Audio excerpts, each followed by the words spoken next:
Hi, everyone. Thank you so much for joining us for our latest COVID-19 specific webinar. For those of you who don't know me, I'm Melissa Neely, and I'm on the board of directors for the Association of Fundraising Professionals, Greater Houston Chapter.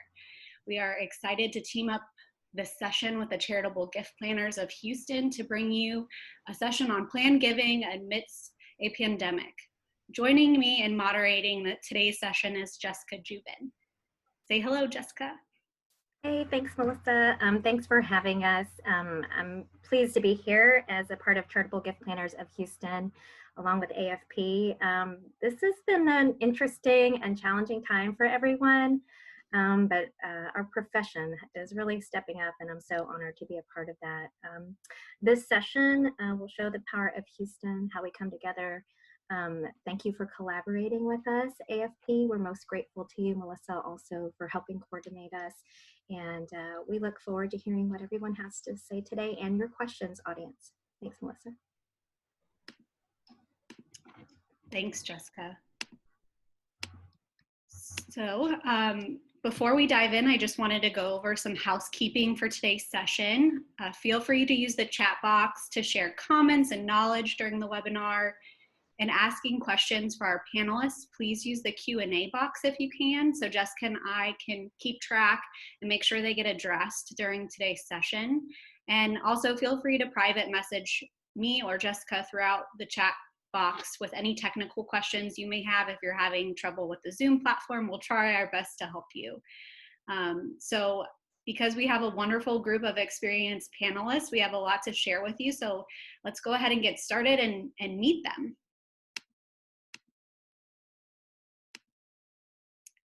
First, we have Cindy Atmar. Thank you for being here. Cindy serves as the Interim Executive Director of Planned Giving for the UT MD Anderson Cancer Center. Thanks, Cindy.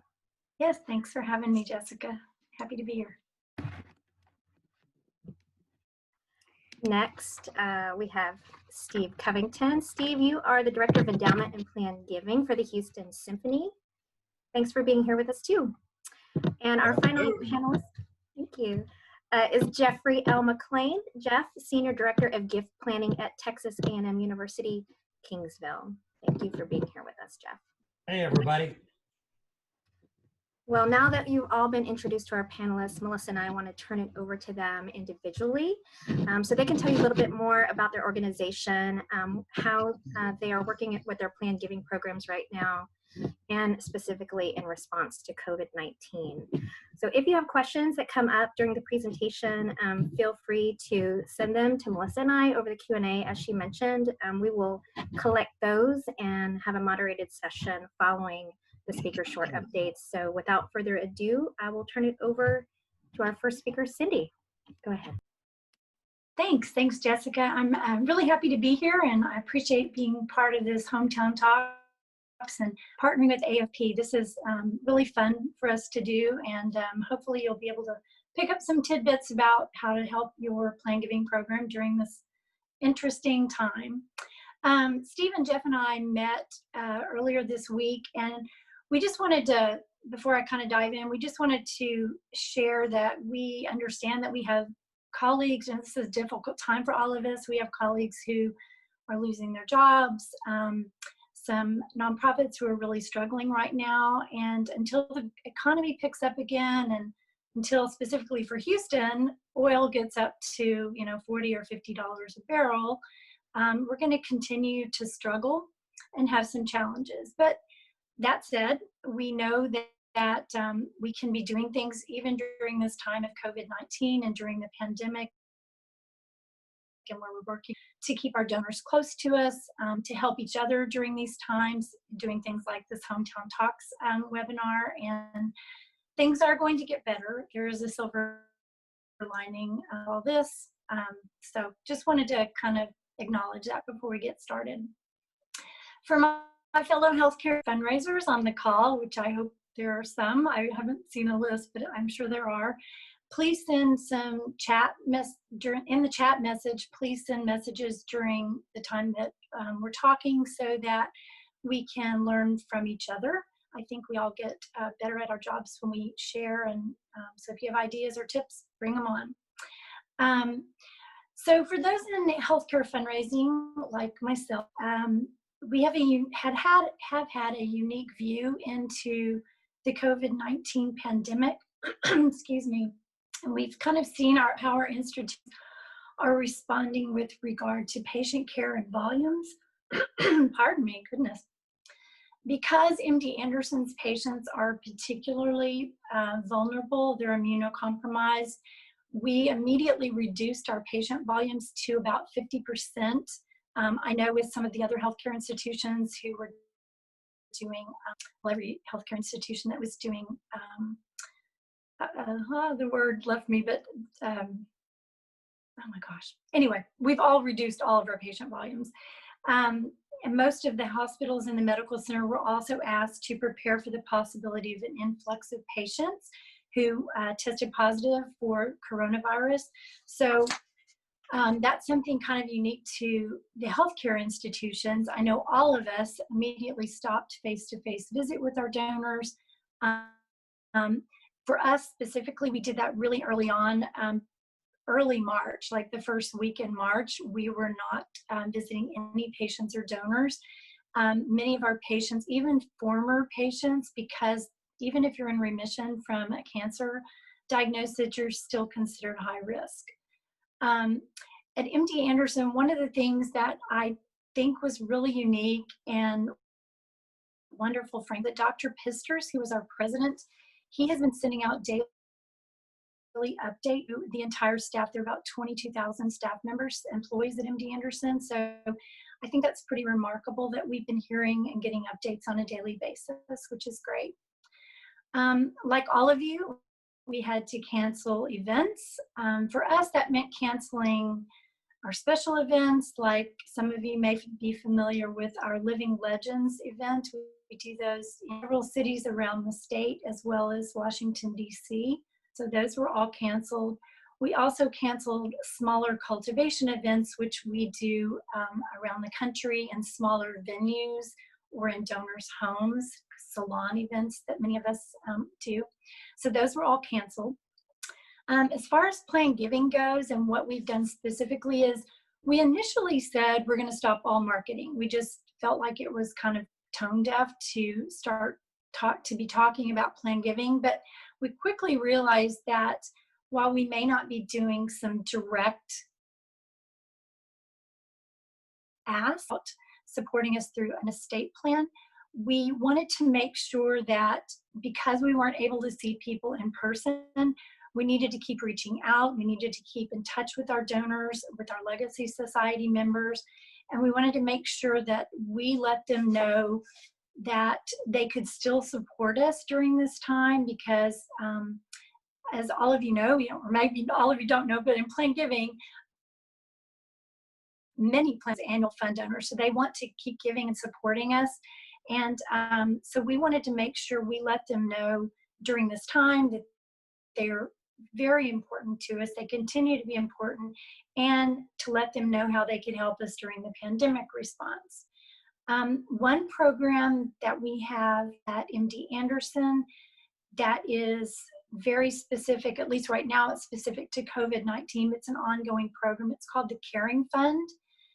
It's for our healthcare heroes who are carrying out the essential duties and working on the front lines at our hospitals during this time. So the fund provides financial assistance during health emergencies, public health emergencies like COVID-19. The employees are eligible to receive financial assistance for costs related to coming to work, like transportation, temporary housing. So I'm sure other people who are in healthcare understand that if they're working on the front line and they have to go home to their families, some of them just, they weren't comfortable doing that. So they could get temporary housing, and the Caring Fund kind of helped with some of those costs, which is wonderful. So they didn't have to expose their families to the possibility of coronavirus. And as well as childcare, they could apply to get money for childcare. So that resonated with our donors. They really felt like it was something they could do that was tangible and immediate assistance to help MD Anderson. One thing we did early on was communicate with our donors at the high level. So we first sent out a personal message from our Senior Vice President and Chief Development Officer, Darrow Zeidenstein. Some of you may know Darrow. We sent that to our high-level donors, including our Legacy Society donors, just sharing. It wasn't an ask, but it was sharing specifically what we were doing in response to the pandemic, and letting them know that we were just here for them if they needed. And we did have a lot of donors reach out wanting to refer patients, as we always do, but there were different protocols and things during this time. So it was just letting them know, if you have questions, if we can do anything to help you, please contact the development office.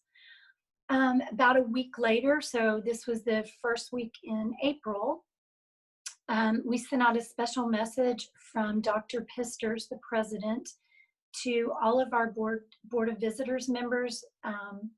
And then we sent a slightly different message, same message, but a different version, to all of our full donor file. So it didn't matter if you were a high-level donor, if you were an annual fund donor, everybody in our donor file received a message from the president, which we do not do on a regular basis. So that was very well received as well.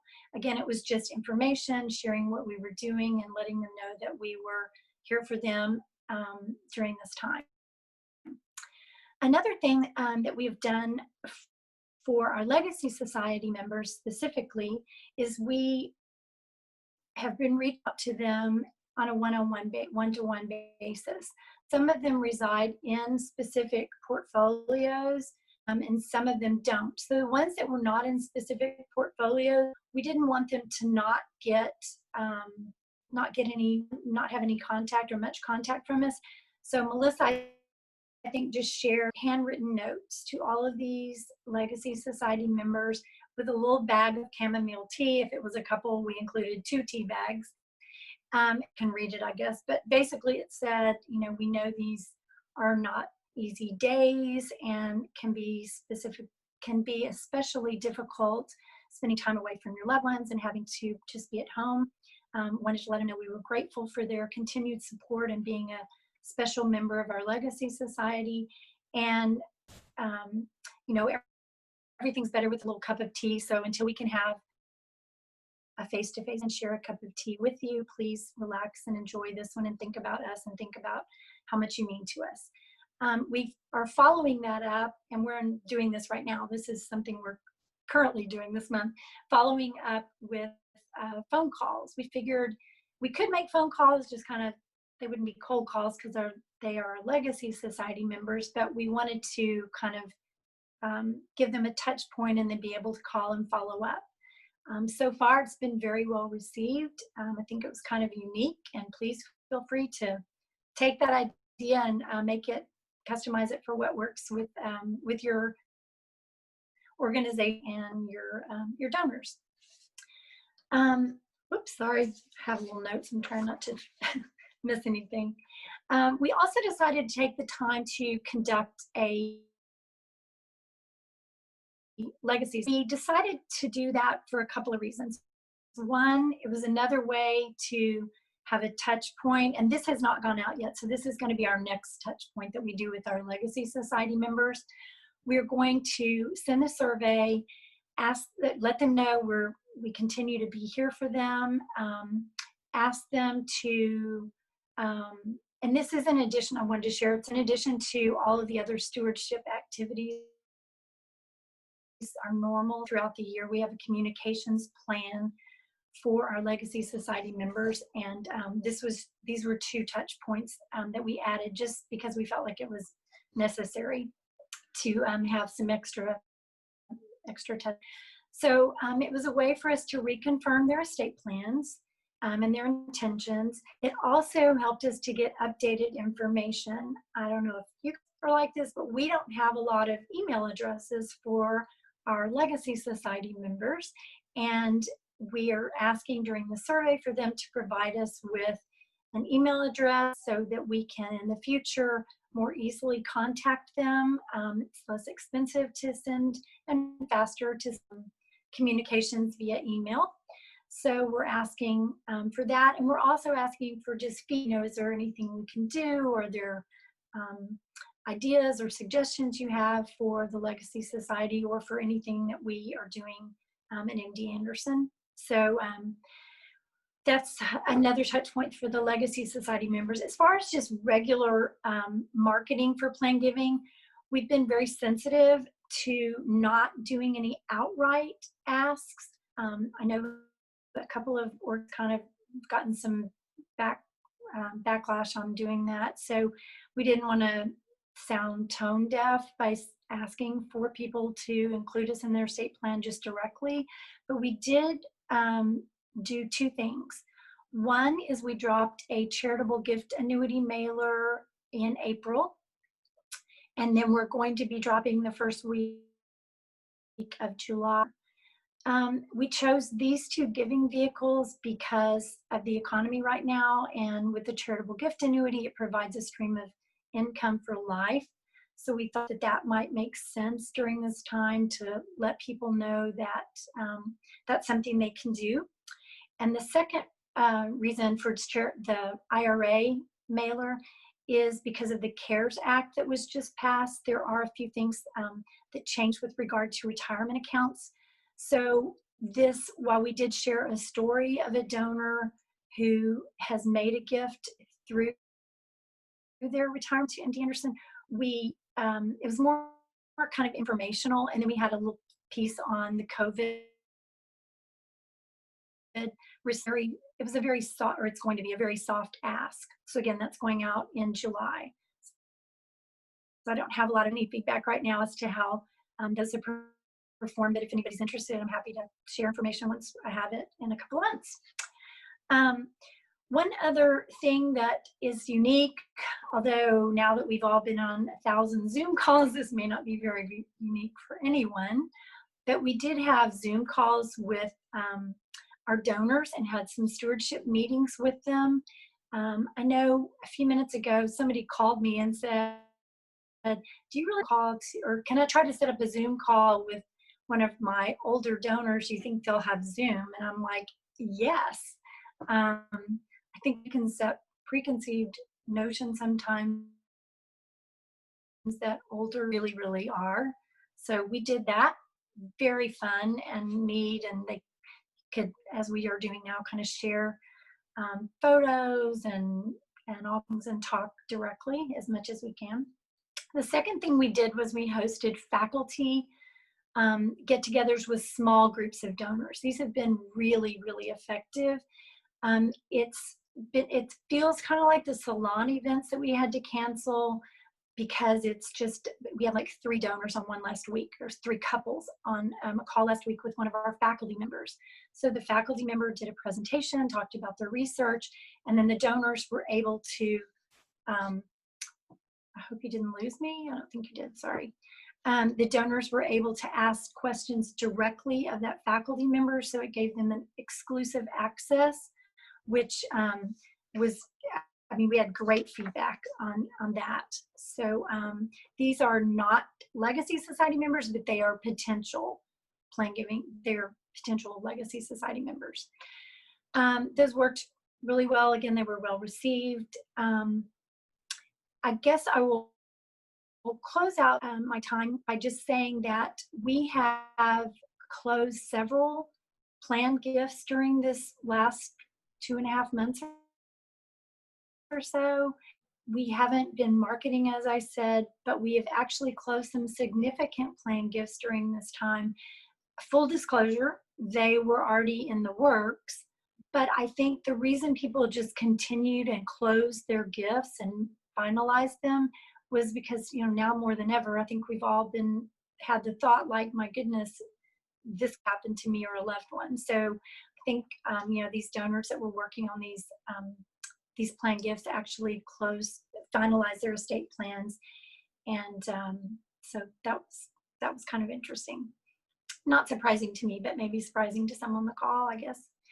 So I know there are probably some questions. I look forward to answering some more questions further on in the program. To Stephen Covington from the Houston Symphony. And I look forward to hearing about what's going on at the Houston Symphony. And thanks very much. Steve? Very good. Thanks so much, Cindy, and hello, colleagues across Houston. For the arts community, generally speaking, here in Houston and around the country, this has been a particularly challenging time. We are in the business of packing hundreds, if not thousands of people into confined spaces to provide entertainment or have them view artwork, etc. This is a very bad time to survive with this. So art institutions across the country have been faced with a reduction in certainly earned income, if not donated income, of 25%, maybe 30%. Quite fortunately, the Houston Symphony is in a relatively strong position. We have been in Houston for 107 years. We have been through wars and through hurricanes. And so there's a great deal of resilience. We do have an endowment in place as well. It's not quite at the status that we would like it to be in comparison to our peers around the country and in relationship to our operating budget. But the fact of the matter is that we are in a somewhat better position to weather the situation. Our donors have continued to show great generosity, faith in the symphony, and our patrons too, even our subscribers, not at the level that one might expect going into a normal season, but we've not been completely abandoned either. We do have some hope, not some, I say a great deal of hope, that we're going to come through this based on the response we're seeing from our institutional supporters, our individuals, our board leadership, and of course, some of the very, very solid decisions our executive leadership has made with regards to cost cutting, adjusting to issues related to performances, etc. One thing the Houston Symphony has done to help us in cultivating this donor and patron fealty at this time and generous support has been, again, our executive leadership and artistic leadership made decisions very early on to find ways to stay present to our patrons, to our donors, and to the public, and to stay relevant in people's lives. Quickly, we made available online access to performances. We have a number of archive performances on our website. Very quickly, we started uploading performances. The musicians themselves started to offer performances from their living rooms, from their front lawns. Uploaded these on the website and made them available to people. We started a Friday evening living room concert series where we charge a little bit for a ticket, and they're just charming. The members are right in their living rooms and sometimes with family members, and the response has been fantastic. Hundreds and hundreds of people have been buying tickets to them. And so if there's any advice for any organization, whether you're a performing arts organization or whatever you do, I think making yourself and present to people, helping them understand why your organization is important in their lives right now, will go a long way, because we've seen it here at the Houston Symphony. So again, our executive leadership, artistic leadership, and our marketing people just deserve a tremendous amount of credit for what they have done. Our planned giving shop here is about 24 years old. It was started by a group of volunteers. A couple of our board members decided that they wanted to build up the Houston Symphony Endowment. And the way that they were going to do this was through gifts through people's estates. And so these board members made their own commitments. They established our Legacy Society, started sending out letters and making phone calls, recruiting other board members and major donors. And pretty soon, we had a nice little cohort of people in the Legacy Society. That volunteer orientation for our Legacy Society has continued to this day. And I think it's been a secret to our success. My predecessors in this role, several of whom you would know, Mary Kay Whitrock and more recently Pat Quinn, really did a fine job of working with these volunteers to identify patrons who would be plan giving ready, if you will, to find ways of engaging patrons with dinners and lunches and private meetings, etc. And then offering abundant personal testimony by these volunteers on why they joined the Legacy Society and why it's been important for them to do so. And it really has worked. And so those efforts have led us to now have a Legacy Society of 174 members as of today, I think. And we're clearly working to build that going forward, as that will continue to strengthen our endowment going forward as well. When the shutdown in relationship to the coronavirus descended upon us, it affected our planned giving program in a very significant way. We had 2 events that were planned, one right after the other in March. One was our annual Legacy Society Luncheon, which is our stewardship effort.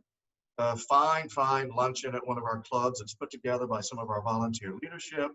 Our musicians are there, they perform, then they sit down and have lunch with our donors. It's sort of the perfect sort of environment. Well, we had to cancel that. And so we had almost 100 people registered for it. So no Legacy Stewardship event this year. Soon after that, we were to have a prospect luncheon at a local restaurant, which had been put together by some of our volunteers. The volunteers had done their work and that they had identified people to invite. They called them, they had said, come with me, I'd like you to learn more about our Legacy Society. And people were registered. We had a nice little crowd registered for that. And I was so looking forward to that because, you know, if you get 24 people who are interested in planned giving and they say they're interested and they're coming to a luncheon to hear more about it, well, when you have 24 follow-up calls and visits to make after an event, you've got 2 or 3 months work laid out for you in the planned giving world. So anyway, that got canceled.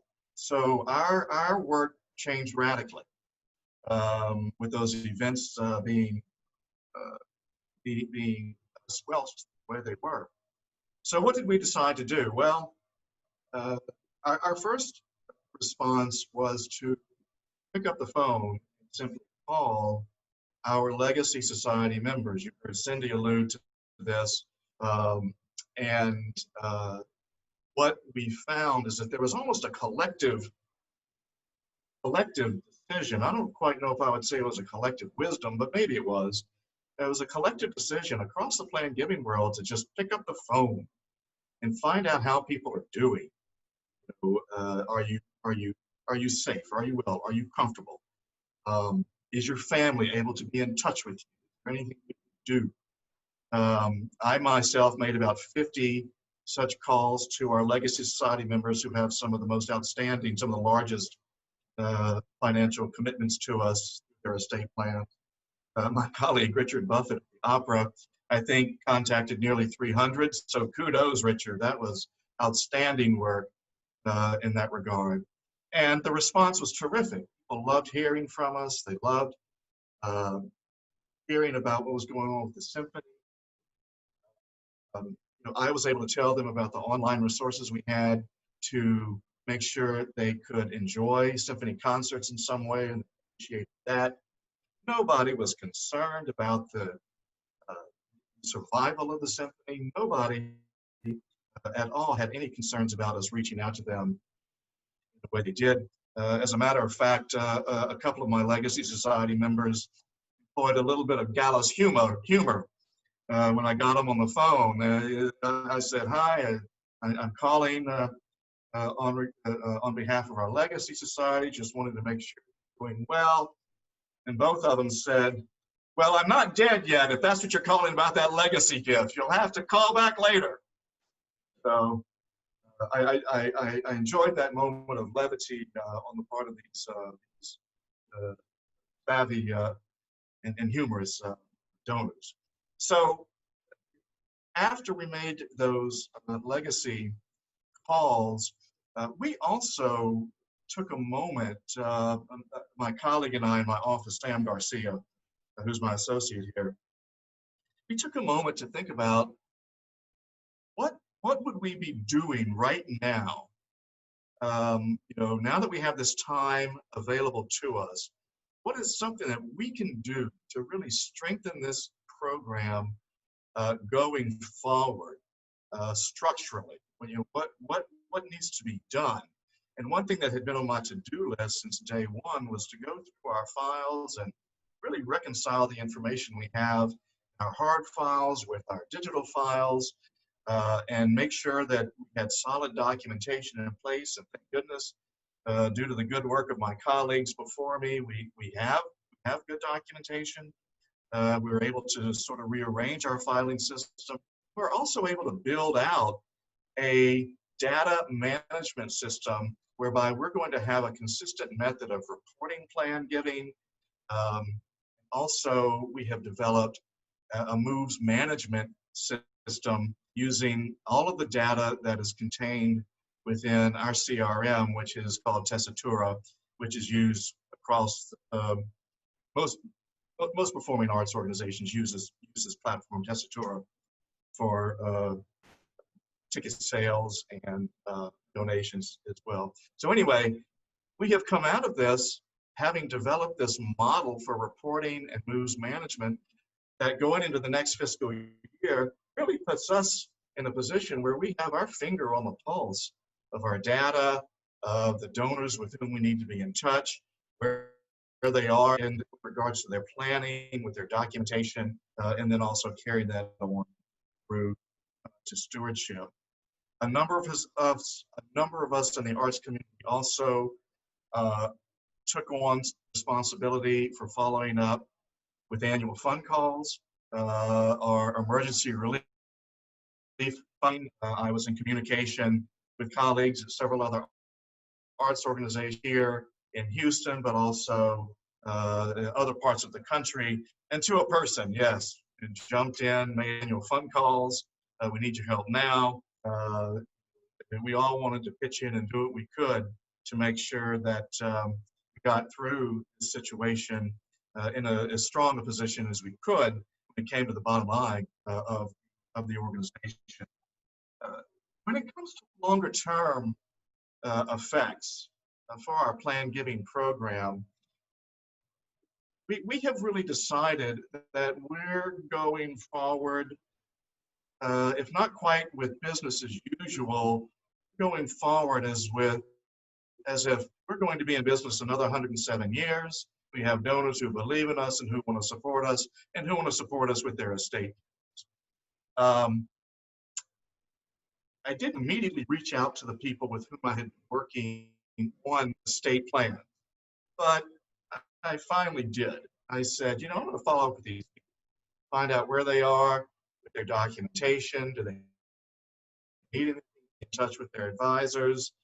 All of them were quite up front where they were with their lawyer. One was frustrated with the lawyer for not moving quickly enough and getting the documentation in order. Others wanted more information from me. One with whom I had a meeting that got canceled said, I'll see you in a month. So, nobody said I'm changing my mind. And indeed, I had at least one attorney contact me, say I have somebody who's now making his plans. I need information from you. We'll follow up with more information from the donor as time goes on. I've been very affirmed that we're going to be able to go forward in communicating with our donors in fairly straightforward ways about arranging their plans. Now, what might change is how quickly we will be able to resume our face-to-face meetings with our donors. How soon will people be willing to sit down and meet with us in their residences, across the table, in a restaurant, etc.? I don't know yet. We're going to have to test that water. Probably in another 3 or 4 weeks might be time to test that water to see where people really are in doing that. But in the plant world, that is really our bread and butter, sitting down face to face, spending hours listening to donors, what they're hoping to accomplish with their resources, at the end of their lives to help carry on their values to the future generations of their families and the institutions that they've loved so much. This is a very slow, personal, one-on-one process to help donors make some very, very profound decisions in their lives. So that's a piece that in my mind is still unaddressed and up in the air. But our marketing efforts will go on. We have an email marketing piece that will be dropping on June 5th. Stelter is our marketing company with whom we have a very good and effective relationship. They have helped us tweak our message to be sensitive to the current situation. They did a fine job of tweaking our website to include information with regards to the CARES Act and how that affected the potential for one's IRA contributions, not to mention charitable contribution tax deduction now available to, well, really to all people, I suppose, who make such contributions. All that information is on our website, available to our donors, and will be going out these emails. So to the extent that I am aware, we're going forward. As a matter of fact, very early on in this process, when we were canceling our events, and I was in touch with one of our lead volunteers, and I said, you know, we have no choice. And she said, you're right, we have no choice, but we're going to pick up where we left off. Next season we'll be here. We're going to pick up where we left off, and we're going to reach out to these people and continue forward. So that's my perspective from the symphony, and a somewhat broader perspective from other arts colleagues with whom I've consulted as well. So I hope that's been helpful to you. And now I'm pleased to hand this off to my very good friend and longtime colleague, Jeff McLean. He's wearing that Houston Astros shirt right now, but you know, it could have been an LSU shirt, because Jeff and I were colleagues at LSU for quite a number of years. He was the vice president in our LSU Foundation, and I was in the provinces. I was one of the senior directors in two of our colleges over there, and here we are both together, live online. So Jeff, I hand it off to you. Thank you, Steve. Thank you for those kind words. The check is in the mail. So I'm grateful to I'm grateful to AFP and the Charitable Gift Planners for this opportunity. If you are in an education organization, drop in the chat some of the things you're doing with planned giving, and I'll go through ours pretty quickly so we can get to some of your questions at the end. I work with Texas A&M Kingsville. We are a part of the A&M system, but we were a separate institution before we joined the system. We have our own foundation. We have our own board of directors. We have staff in our office that does everything from alumni relations to check processing, to prospecting, to major gifts, focus area. But in the office, we have 2.5 full-time outward-looking people. So when this shutdown, the crisis happened, the planned giving folks, we went into a stewardship mode. We have 29 members of our society called the Javelina Society. We rebranded it. We have more people that are planned giving donors, but only 29 accepted our invitation to join the Javelina Society. I have been able to talk to or email or have some kind of contact with every one of those people. And it's been, like Steve and Cindy talked about, just how are you doing? What's going on?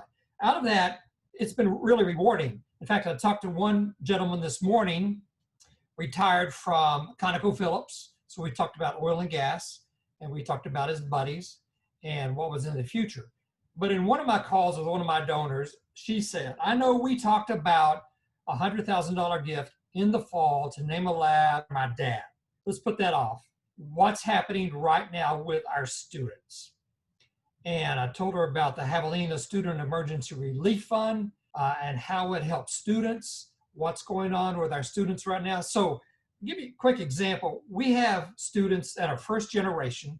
We have students that a smartphone may be their primary internet access, but you can't do homework on a smartphone. And so we had students coming to the Javelina Student Emergency Relief Fund asking for money so they could get broadband internet access in their house.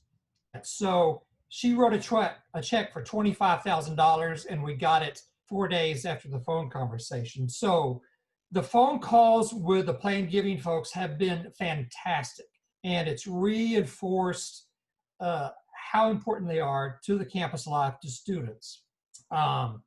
It's been really rewarding because in every case, they've also asked, how are you doing? How's the campus doing? So one last thing that we did, we look at our Plan Giving folks also with our major gift prospects and major gift donors. So we actually had a letter go out from the president. This was a personalized letter, not just a Dear Javelina. It was personalized. It was printed. It was sent in a printed envelope, not labeled with a stamp. Our president signed over 850 letters to our supporters and influencers and donors. That was letter number one. Letter number two from him is coming out in June. People have responded fabulously to this because we made them feel like they were part of the family and they were part of Insiders. So that's what we did. Let me tell you a little bit of what happened up the road in College Station with College Station colleagues. They were brilliant in this. So, of course, A&M has a press with a lot of titles. The colleagues went up in College Station, reached out to their Plan Giving Legacy Society folks and said, pick one of these 6 books that is part of the A&M, pick it, and we'll mail it to you. The idea is we are not getting out, we're locked down. Now's a good time to read. So they offered each of them a book. The response was, it was fantastic. And so I think the press was just willing to do this on their own, but I think the foundation said, this has been so well received, we'll help you pay for postage to mail these books. What a brilliant idea, what a fantastic idea to reach out and make that reinforcement with your donors. And I think those books had to do with Texana, had to do with the history of A&M College Station. It just was a real heartstring thing. And I say, brilliant idea. Yeah, hats off there. So that's just a snapshot of what we're doing. The high-touch, personalized letter has been so well received. We're going to do that with our athletic director reaching out, and we're going to do that with our president. So with that, I'm going to close it. I'm going to turn it back to our moderators so we can take some time to address some of your questions if you have those. And again, thanks for the opportunity to do this. Melissa, Jessica. Thank you so much.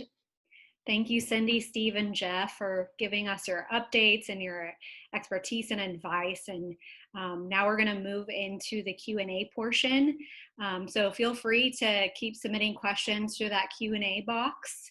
But we also sent out a pre-event survey. So we wanted to start with one question around that, which is, and I'm going to start with you, Cindy, if you don't mind, and then Steve and Jeff, you can weigh in. But do you all have any recommendations for making the case to leadership about the importance of planned giving in this moment, especially when unrestricted outright cash gifts are also so critical? Thank you, Melissa. And before I answer that, I want to give a shout out to my colleague, Shelley Robson, who had it was a brainchild to do that handwritten note. So I wanted to give a shout out because I know she's on the call. So anyway, I wanted to do that. So we are really fortunate because Darrow, our Senior Vice President, Chief Development Officer, knows Plan Giving. He was a Plan Giving officer a very long time ago.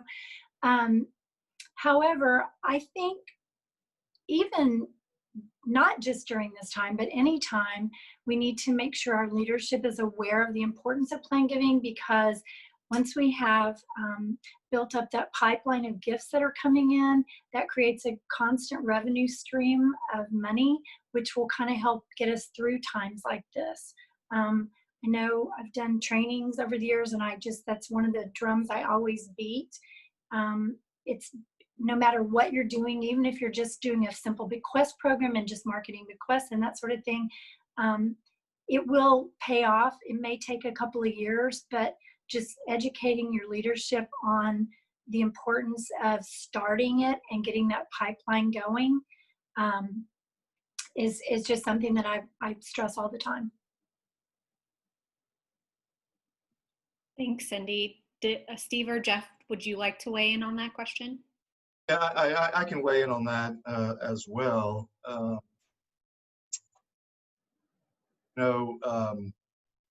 This year alone, in this fiscal year, and we're ending our fiscal year right now, we're well over 7 figures in cash received by the Houston Symphony from estates being settled. We have life insurance. We have a trust that was settled, a large bequest. I had nothing to do with that. I've only been here a year, almost exactly a year. A lot of people before me, volunteers and effective gift planning officers, executive leadership, and major gift officers, etc. They all had a hand in that, not to mention the people who take the ticket at the front door and the musicians and the whole organization. They made those gifts happen over several years, decades. Going into next fiscal year, it looks like we likely will have, again, into the 7 figures. If the documentation that we have proves correct with regards to estates that are in settlement right now, going into our next fiscal year, it'll be another 7-figure year. Well, these are very good resources to have for the symphony right now. And so I would like to think that that would be a compelling case for making the investment in this effort with a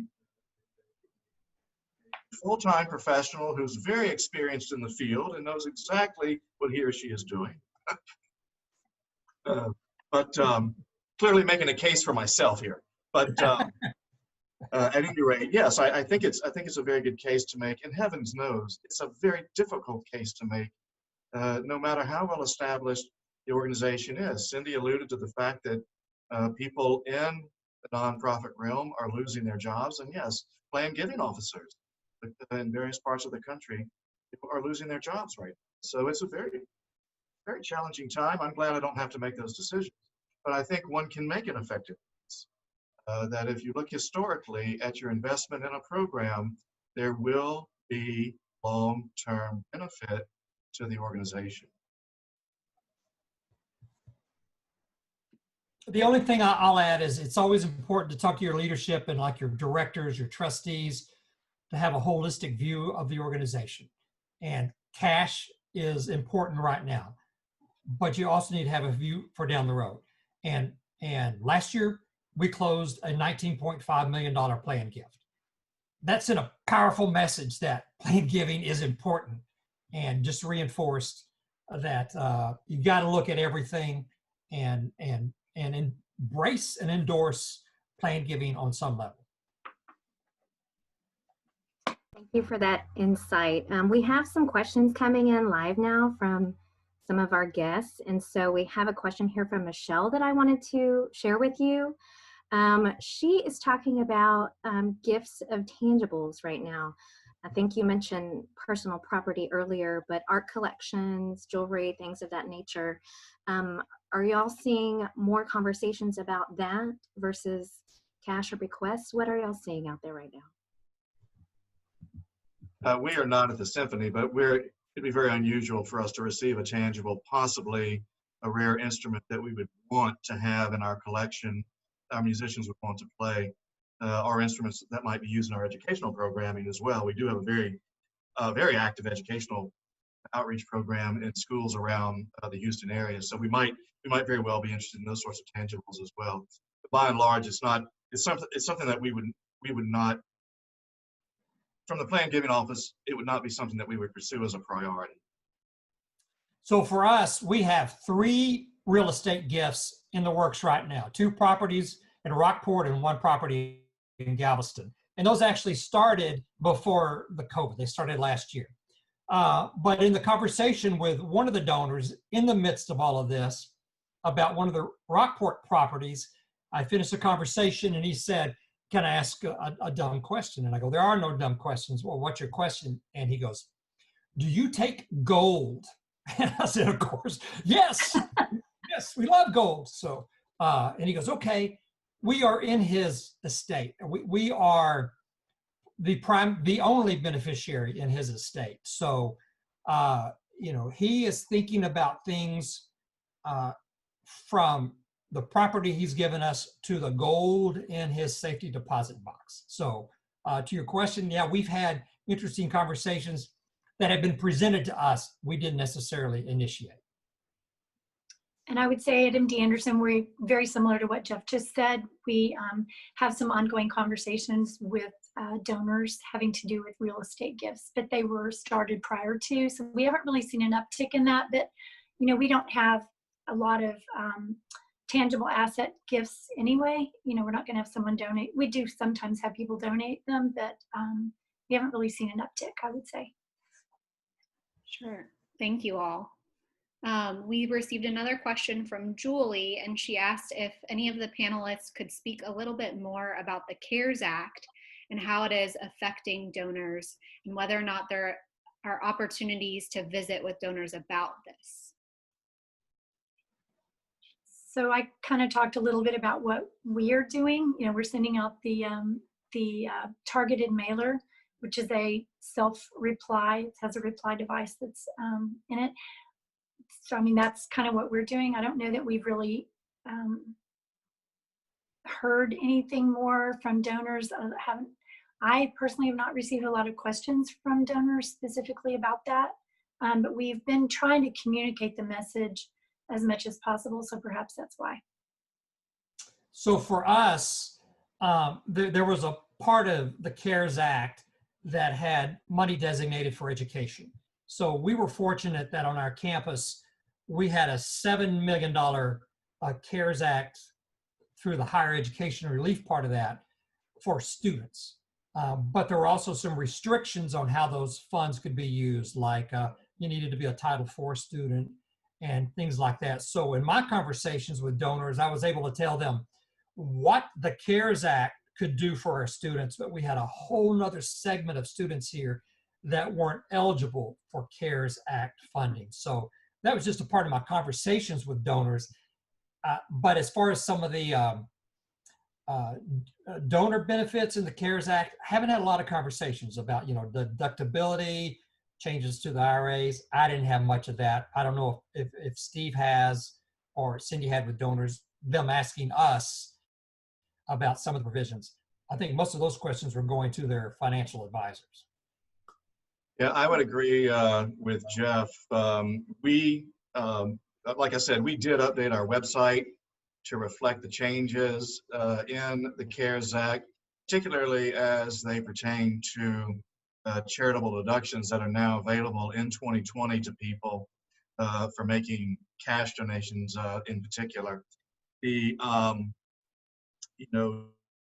IRA, the ability to transfer money from one's IRA really has not been affected, although there are some rules related to IRAs, the age at which one has to take income and whatnot.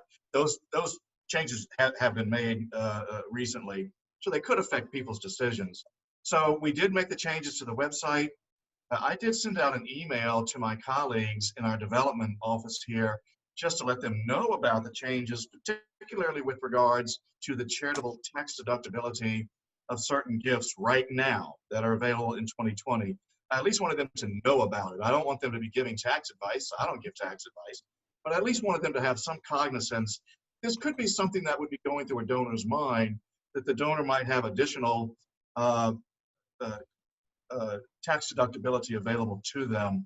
And then finally, the email that goes out from us, our marketing email that will be going out in June with regards to giving, will touch upon the CARES Act as well, and leads people into our website where they can find more information. And anybody can visit the Houston Symphony's website. It's our Plan My Legacy website. And you can see what we've done there. or more to the point, what Stelter has done in collaboration with us here in our plan giving office. And real quickly, we used Crescendo, and just like Steve, we used a lot of Crescendo's materials related to the CARES Act since they did all the research, and that was in our messaging. Okay, thank you for that input. We have another question from Amy that touches on part of that. So you spoke to some of it, but what are some opportunities that y'all have been able to take with your development colleagues to talk about creative gift solutions? You mentioned IRAs, but what about some donor advised funds or blended gifts? Are you seeing or having conversations with them about that? Yeah,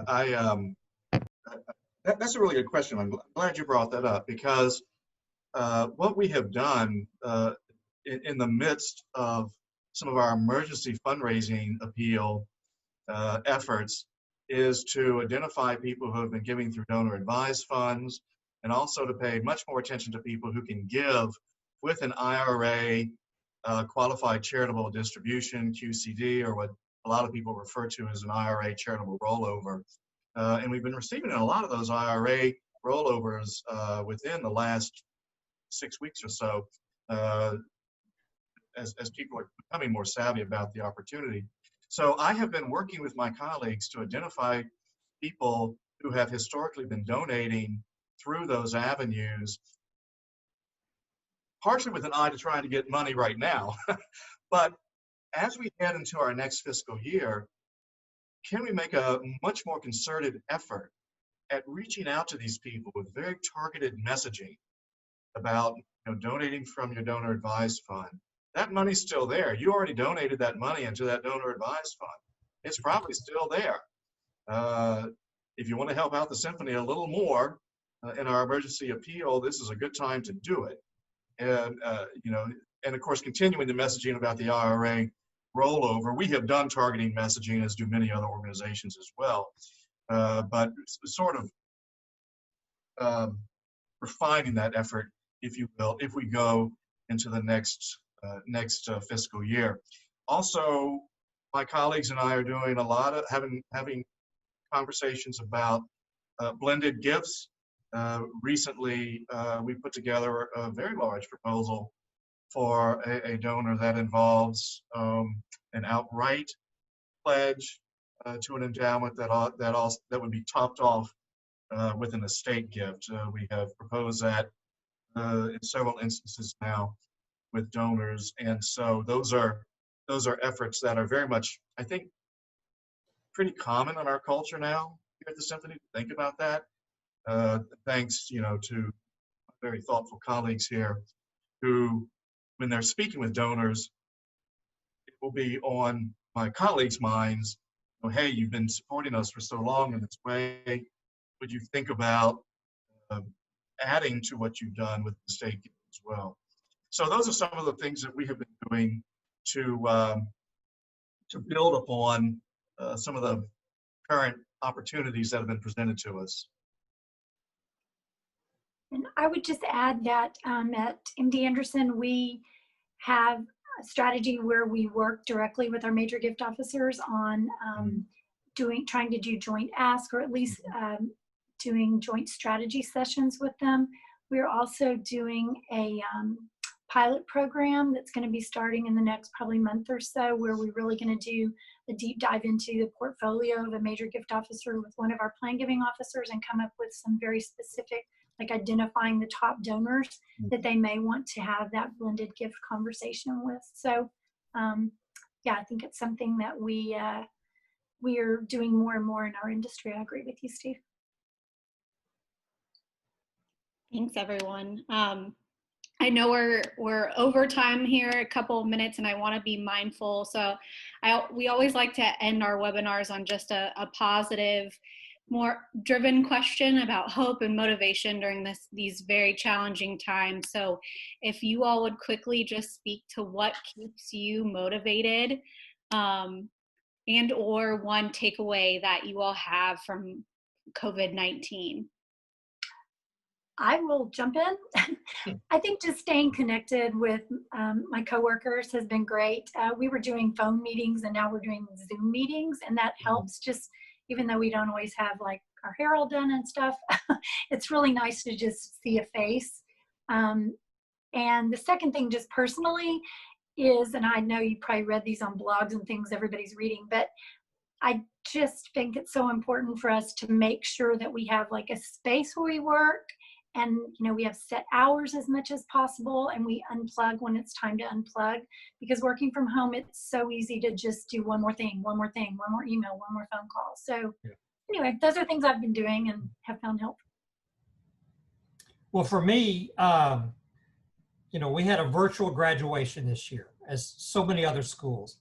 And in one way, it was more inspirational to me than anyone I've been to, because what we asked our students to do was we gave them a format to go online. They could put their picture along with their degree, and they could give a message in that. And it was inspiring. They were thanking parents and siblings and teachers and the university. And our colors are blue and gold. They look great in photographs. Our students were handsome and beautiful. And there were some that I read that I teared up.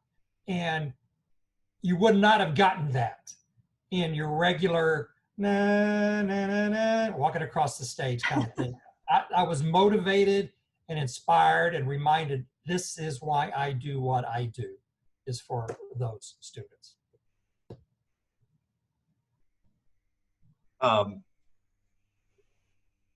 I tend to have sort of an optimistic philosophy about life in general. We will survive. Like I said, the Houston Symphony is 107 years old. We'll have another 107 years in front of us. Beyond my own personal conviction,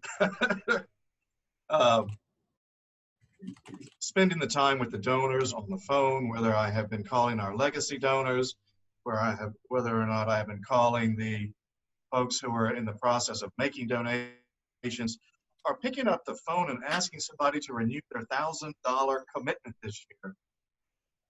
People, again, have been so optimistic. They have been so committed. People say they want to get back into Jones Hall. A few people express reservation.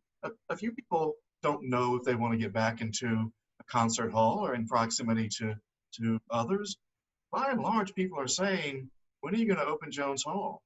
When will we be back in to hear our performances? People are buying tickets as if they are going to be coming back to when our season opens next fall. So I take a great deal of affirmation and inspiration from that. But I generally do take affirmation and inspiration from donors. In the planned giving realm, by the time you are dealing with a donor, they have often had a lot of years to take stock of how they got where they are, what's important to them, what they want to do with their wealth in ways that will be important to them, future generations, institutions they love. So they're very, very rewarding conversations to have with people. So the work in general, I think, can be inspiring, but the response that we're getting from our donors right now, personally, I think also just bodes well. It buoys us. Thank you all. Thanks so much. That's very inspiring. And on that note, I just want to say thank you to all of our talented panelists. Thank you, Cindy, Steve, Jeff. Today would not have been possible without you. I also want to thank the Charitable Gift Planners of Houston for partnering with us on today's session. It's always a privilege and an honor when we get to collaborate with your group. And lastly, I just wanted to say a big thank you to Jessica for co-moderating this session with me, and to David Starnes. I know he's tuning in right now. He helped coordinate all of us. So thank you, David. AFP Houston will be sure to post a recap of today's webinar early next week on our website, and also include a link to the recording for our membership, and we'll get a link over to the Charitable Gift Planners to send out to share with their members as well. So thanks again for all who tuned in today. We're looking forward to being reunited in person soon when it's safe to gather, and just wishing everyone a great weekend. So thanks everyone for joining. Thank you. Thanks, Thank you. Melissa. Enjoyed it. Thanks, everyone. Bye. That was fun. Bye.